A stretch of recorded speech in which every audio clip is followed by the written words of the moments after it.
نعم. بسم الله الحمد لله والصلاة والسلام على رسول الله وعلى آله وصحبه ومن والاه.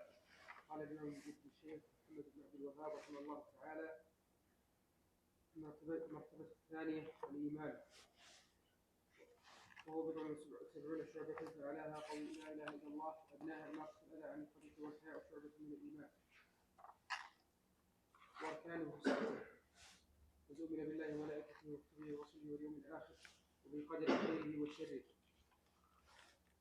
والدليل على هذه الأركان الستة قوله تعالى: ليس البر أن تولوا وجوهكم قبل المشرق والمغرب ولكن البر من آمن بالله واليوم الآخر والملائكة والكتاب والنبيين.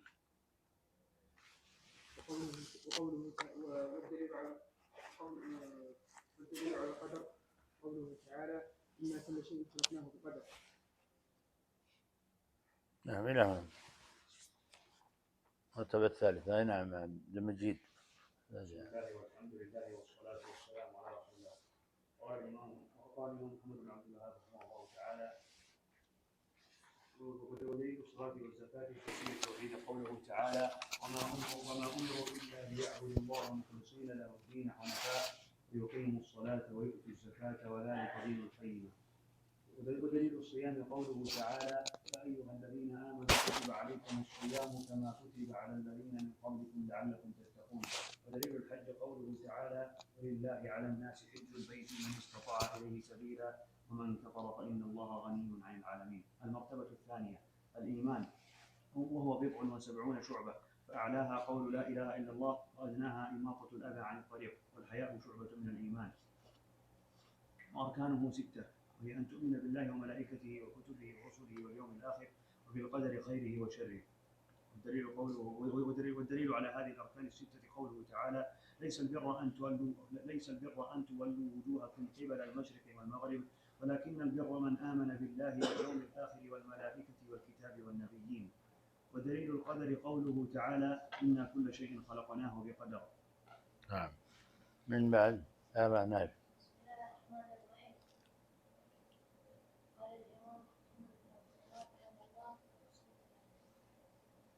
ودليل الصلاة والزكاة تفسير التوحيد قوله تعالى: وما أمروا إلا ليعبدوا الله مخلصين له الدين حنفاء ويقيموا الصلاة ويؤتوا الزكاة وذلك دين القيمة. ودليل الصيام قوله تعالى: يا أيها الذين آمنوا كتب عليكم الصيام كما كتب على الذين من قبلكم لعلكم تتقون. ودليل الحج قوله تعالى: ولله على الناس حج البيت من حج البيت.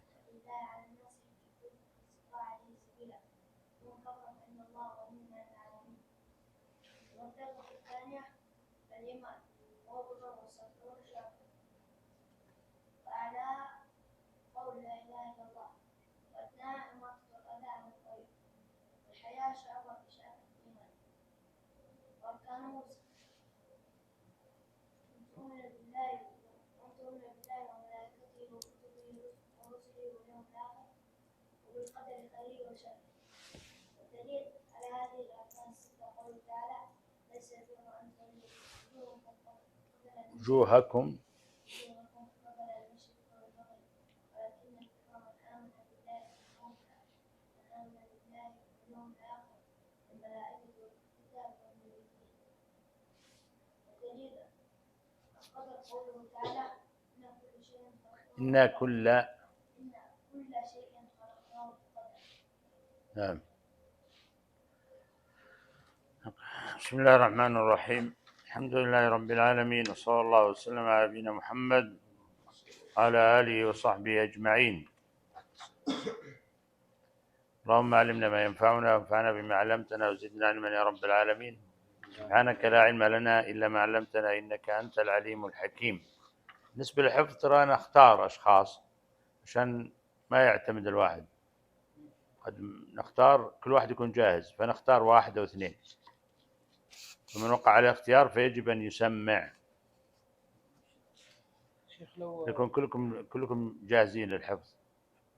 يا شيخ في كل ليلة درس أي واحد يحفظ يسمع يكسله صوتية جيد. يعني، فإذا ما سمع يعني جيد، هذا جيد.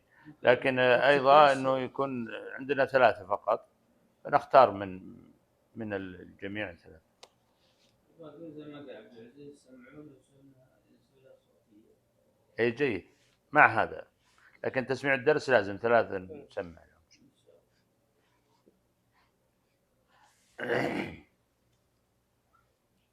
لما ذكر المصنف رحمه الله تعالى الأصل الأول وهو الأعظم الأكبر من هذه 3 الأصول، وهو معرفة العبد ربه سبحانه وتعالى، وساق الأدلة الكثيرة على ذلك وبينه وجلاه رحمه الله وجزاه الله عنا وعن المسلمين خيرا. انتقل إلى الأصل الثاني من هذه الأصول 3، ومعرفة دين الإسلام بالأدلة. ولتلاحظ أن الشيخ دائما ما يقرن الكلام بالأدلة، يقول معرفة دين الإسلام بالأدلة دائما يأتي بالدليل. وهكذا العلماء الربانيون المهتدون بهدي الكتاب والسنة إنما معولهم الأدلة، فهم بها مستمسكون ولها داعون، عكس من يدعو إلى البدعة والضلالة، فهو أبعد ما يكون عن الدليل. وإذا رمت منه الدليل حار وخار وأصابه الدوار، حتى تمنى بعضهم ألا توجد آية كذا وكذا من الأدلة عليه في القرآن أو في السنة، يضيق ويكره ما أنزل الله، نسأل الله العافية. حتى قال بعضهم ممن وقع في الغواية والبدعة: تمنيت أن آية كذا لو حكت من المصحف. نعوذ بالله من الخذلان، وبه نستعين وعليه التكلان سبحانه. حتى ذكر أن الإمام أحمد رحمه الله تعالى لما ظهرت بدعة خلق القرآن وناظره أهل البدع كان يقول لهم دائما في كل ما يحجهم به: أعطوني شيئا من كتاب أو سنة، يعني أعطوني الدليل على قولكم هذا المستحدث المبتدع حتى أقول به. فيقولون له هؤلاء المبتدعة: أنت ما تقول إلا بالكتاب والسنة؟ فيقول رحمه الله ورضي عنه: وهل يقوم الإسلام إلا بالكتاب والسنة؟ هكذا العلماء الربانيون يأتون بالأدلة ويجادلون أهل الضلالة والغواية بالأدلة من الكتاب والسنة. فلذلك قال الشيخ هنا: معرفة دين الإسلام بالأدلة. وفي كل ما جاء في هذه الرسالة وفي غيرها من كتبه رحمه الله يأتي بالدليل. ونعود إلى ما نحن بصدده من كلام المؤلف رحمه الله، حيث قال: الأصل الثاني معرفة دين الإسلام بالأدلة. وكما سبق الكلام عليه في أول شرح هذه 3 الأصول، أن هذه 3 الأصول هي ما يمتحن العبد به في قبره ويسأله الملكان. فإذا كانت هذه الأمور هذه الأصول مما يتميز بها المسلم عن الكافر والمنافق، كان معرفتها آكد فروض الإسلام وآكد فروض الدين. والدين في اللغة، معرفة دين الإسلام، الدين في اللغة يطلق على الطاعة والانقياد والذل والاتباع. يقال دان بمعنى خضع وأطاع وذل. فكل من تعبد بدين فهو خاضع ومطيع لما جاء فيه. والله عز وجل قصر الدين الحق على دين الإسلام، فقال جل وعلا: إن الدين عند الله الإسلام. وقال تعالى: ومن يبتغي غير الإسلام دينا فلن يقبل منه وهو في الآخرة من الخاسرين. وقال الرسول صلى الله عليه وسلم فيما رواه مسلم عن أبي هريرة: والذي نفس محمد بيده لا يسمع بي أحد من هذه الأمة يهودي ولا نصراني ثم يموت ولم يؤمن بالذي أرسلت به إلا كان من أصحاب النار. المقصود من هذه الأمة أمة الدعوة، يعني الذين جاءوا بعد مبعث النبي صلى الله عليه وسلم، فكل دين دانوا به غير الإسلام فهو باطل، كأهل الكتاب من اليهود والنصارى لا يسعهم إلا أن يؤمنوا بالرسول ويدخلوا في دين الإسلام. ثم قال المؤلف رحمه الله: وهو الاستسلام لله بالتوحيد والانقياد له بالطاعة والبراءة من الشرك وأهله. وهذا المعنى هو المعنى العام للإسلام، فالإسلام له معنيان: عام وخاص. فالمعنى العام هو الاستسلام لله بالتوحيد والانقياد له بالطاعة والبراءة من الشرك والخلوص من الشرك وأهله. وهذا المعنى العام قد جاءت به الرسل جميعا عليهم السلام. قال الله عز وجل: وما أرسلنا من قبلك من رسول إلا نوحي إليه أنه لا إله إلا أنا فاعبدون. ولهذا أطلق الله في كتابه وصف المسلمين على من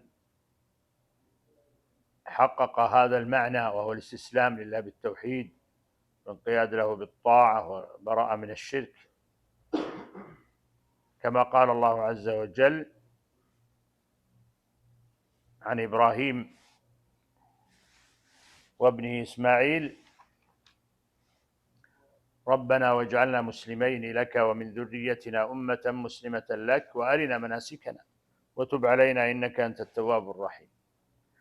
فقال: ربنا واجعلنا مسلمين. وقال الله عز وجل على لسان سحرة فرعون لما آمنوا رضي الله عنهم: وما تنقم منا إلا أن آمنا بآيات ربنا لما جاءتنا ربنا أفرغ علينا صبرا وتوفنا مسلمين. وقال الله عز وجل على لسان نوح عليه السلام: فإن توليتم فما سألتكم من أجر إن أجري إلا على الله وأمرت أن أكون من المسلمين. وقال على لسان سليمان: فلما جاءت قيل هكذا عرشك، يعني بلقيس، أهكذا عرشك؟ قالت: كأنه هو، وأوتينا العلم من قبلها وكنا مسلمين. فهذا هو الإسلام العام: استسلام لله بالتوحيد والانقياد له بالطاعة والخلوص أو البراءة من الشرك وأهله. أما المعنى الخاص للإسلام فهو القبول والإذعان والطاعة لما جاء به الرسول صلى الله عليه وسلم من الدين الذي ختم الله به الأديان ثم لم يقبل من أحد دينا سواه. فقال سبحانه: ومن يبتغي غير الإسلام دينا فلن يقبل منه وهو في الآخرة من الخاسرين. وقال تعالى: إن الدين عند الله الإسلام فمن دان بغيره فمصيره إلى النار، كما في حديث أبي هريرة المتقدم: والذي نفس محمد بيده لا يسمع بي يهودي ولا نصراني ثم لا يؤمن بي أو لا يؤمن بالذي أرسلت به إلا دخل النار. وهو كما قال المؤلف رحمه الله: 3 مراتب. هذا الإسلام له 3 مراتب: مرتبة الإسلام، مرتبة الإيمان، ومرتبة الإحسان. كما جاء في حديث جبريل الطويل الذي سماه العلماء أم السنة، وسبق الكلام عليه في شرح الأربعين النووية. وكل مرتبة من مراتب الدين لها أركان يقوم عليها، كأركان البيت الذي يقوم عليه، لو لم توجد هذه الأركان لسقط البناء. فأركان الإسلام 5: الأول شهادة أن لا إله إلا الله وأن محمدا رسول الله، والثاني إقام الصلاة، الثالث إيتاء الزكاة، والرابع صوم رمضان، والخامس حج بيت الله الحرام. وأركان الإسلام 5 أعمال ظاهرة تظهر على اللسان والجوارح. ثم قال المؤلف رحمه الله: ودليل الشهادة أي شهادة التوحيد قوله تعالى: شهد الله أنه لا إله إلا هو والملائكة وأولو العلم قائما بالقسط لا إله إلا هو العزيز الحكيم. قال رحمه الله: ومعناها لا معبود بحق إلا الله. فأتى بالدليل رحمه الله على هذا الركن الأول من أركان الإسلام، وهو شهادة أن لا إله إلا الله، بالآية من سورة آل عمران: شهد الله أنه لا إله إلا هو والملائكة وأولو العلم قائما بالقسط لا إله إلا هو العزيز الحكيم. سبحانه. فهذه آية عظيمة دلت على أعظم شهادة من أجل شاهد سبحانه، لأعظم مشهود به وهو التوحيد. فأعظم شهادة هي شهادة التوحيد، كما قال تعالى: قل أي شيء أكبر شهادة قل الله شهيد بيني وبينكم وأوحي إلي هذا القرآن لأنذركم به ومن بلغ أئنكم لتشهدون أن مع الله آلهة أخرى قل لا أشهد قل إنما هو إله واحد وإنني بريء مما تشركون.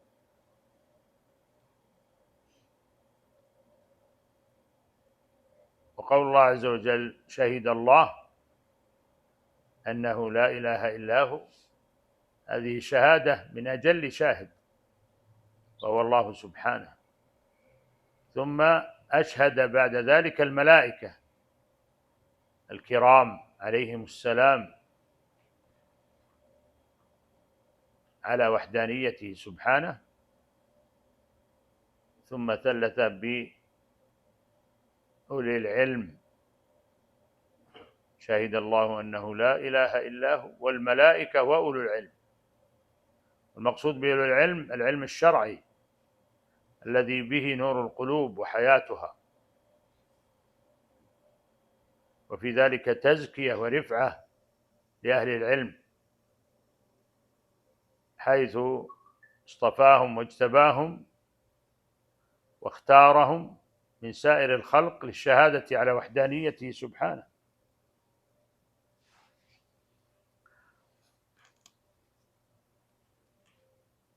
قال المؤلف رحمه الله: ومعناها يعني معنى شهادة لا إله إلا الله لا معبود بحق إلا الله،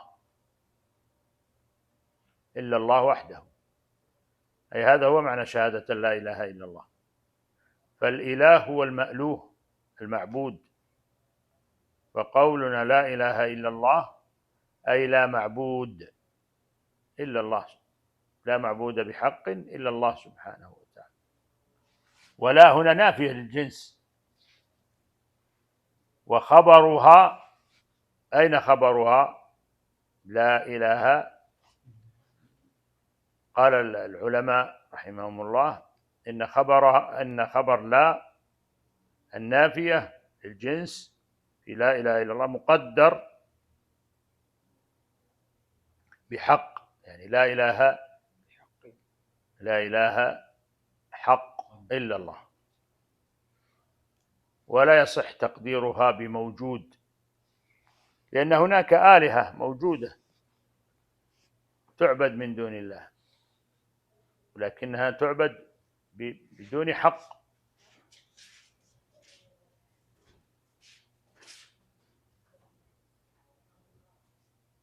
فالتقدير الصحيح الذي قدره العلماء للا إله إلا الله في جواب لا النافية في خبر لا النافية للجنس أنه لا إله حق إلا الله سبحانه، إلا الله وحده سبحانه.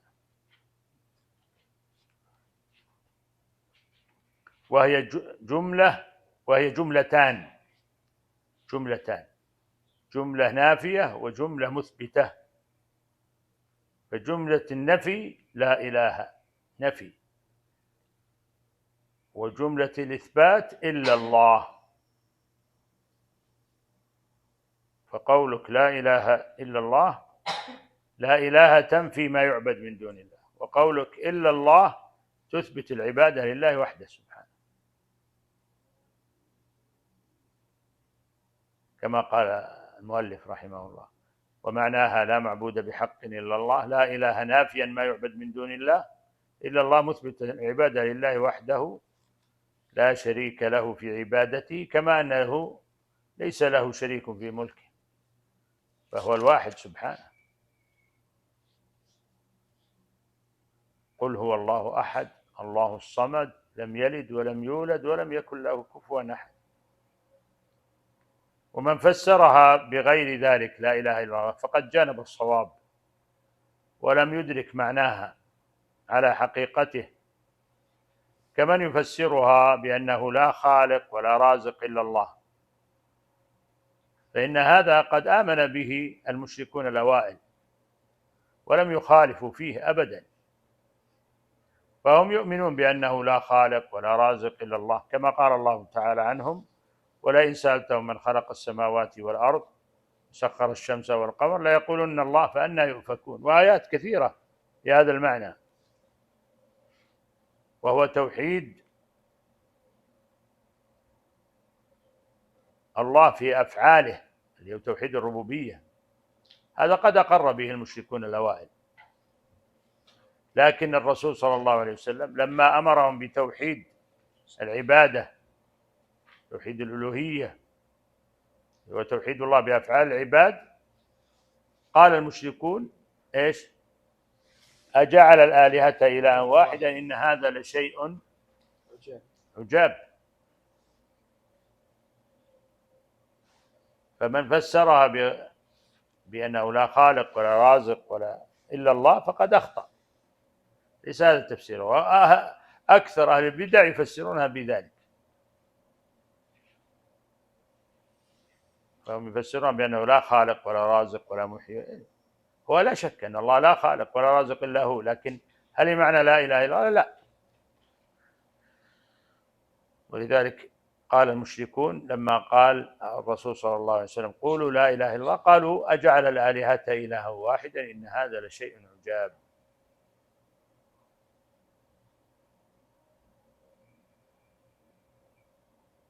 وقوله رحمه الله: وتفسيرها الذي يوضحها من القرآن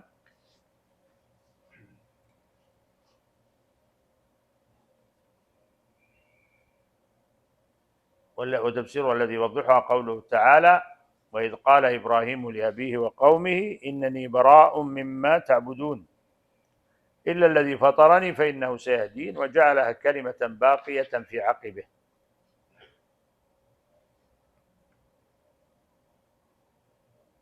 فقوله وتفسيرها الذي يوضحها يعني يوضح شهادة لا إله إلا الله. فالله عز وجل بين هذا الأمر بيانا تاما كاملا شافيا في كتابه، وبين جل وعلا أن الرسل جميعا عليهم الصلاة والسلام دعوا إلى هذا، إلى توحيد الله. فقال جل وعلا: وما أرسلنا من قبلك من رسول إلا نوحي إليه أنه لا إله إلا أنا فاعبدون. قال تعالى: ولقد بعثنا في كل أمة رسولا أن اعبدوا الله واجتنبوا الطاغوت. وأثنى الله عز وجل على نبيه إبراهيم بتقرير هذه الكلمة العظيمة والبراءة من الشرك وأهله، كما في الآية التي استدل بها المؤلف: رحمه الله بقوله: وإذ قال إبراهيم لأبيه وقومه إنني براء مما تشركون، إنني براء مما تعبدون إلا الذي فطرني فإنه سيهدين، وجعلها كلمة باقية في عقبه لعلهم يرجعون.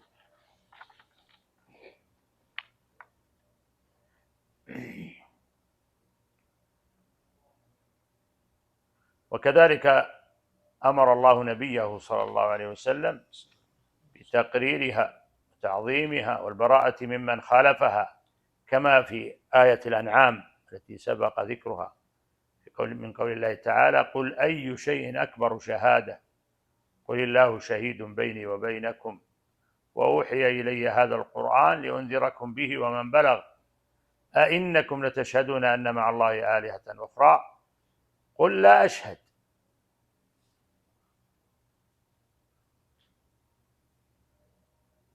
قل إنما هو إله واحد وإنني بريء مما تشركون.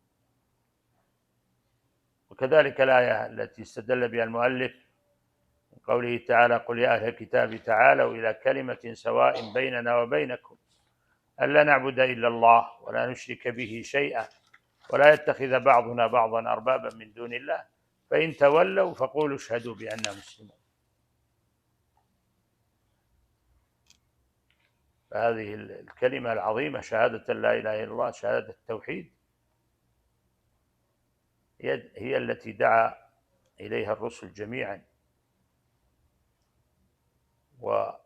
والرسول صلى الله عليه وسلم دعا المشركين، أول من دعا عشيرته الأقربين قريش، دعاهم إلى توحيد الله عز وجل، إلى هذه الكلمة العظيمة، فأبوا واستكبروا وقالوا: أجعل الآلهة إلها واحدا إن هذا لشيء عجاب. ونقف على دليل شهادة أن محمد رسول الله، والله أعلم. صلى الله وسلم على نبينا محمد.